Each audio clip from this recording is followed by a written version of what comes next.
Yes.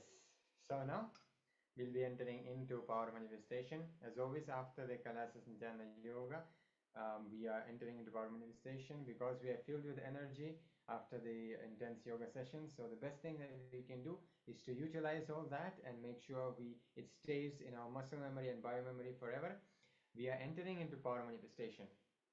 So we're going to be manifesting the power of third eye. We'll give you a few minutes to get ready. Bring your eye bands or any type of cloth which you can tie your eyes with, so you are not able to see any light, so you can be manifesting powers authentically. And with this, we'll be entering into the power manifestation session. We'll start with the pramana, which goes as Kapalantarmanonyasya tishtannilitalochanaha kramena manaso dhardyat lakshayet lakshamuttamam. Yes, and translation for this power manifestation is, for this pramana of this power of the third eye, by fixing the mind on the inner space within the crown center and sitting stably without any movement, having the eyes closed in succession.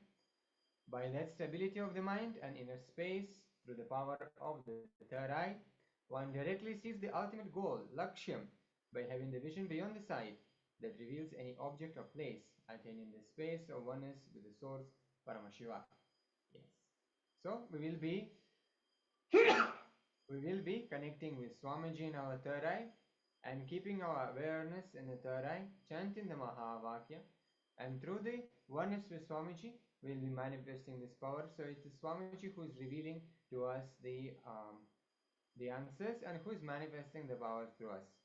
So we'll be manifesting the scene pictures. So please tie your eye bands now.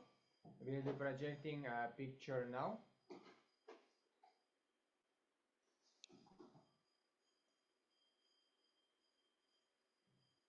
So we are projecting the picture now. Make sure your eyes are closed. Yes, you can start manifesting the power. Paramashivoham Om Nityananda Paramashivoham Om Nityananda Paramashivoham Om Nityananda Paramashivoham Paramashivoham Om Nityananda Paramashivoham Om Nityananda Paramashivoham Om Nityananda Paramashivoham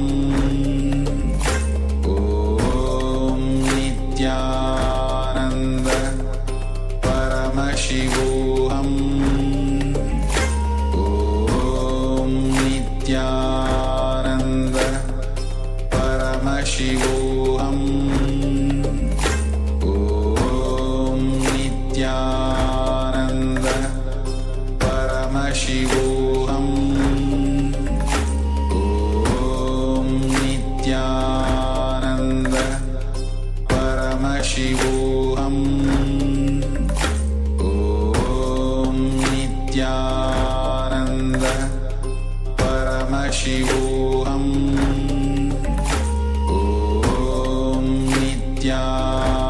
Om Nityananda Paramashivoham Om Nityananda Paramashivoham Om Nityananda Paramashivoham Om Nityananda Paramashivoham Om Nityananda Paramashivoham Om Nityananda Paramashivoham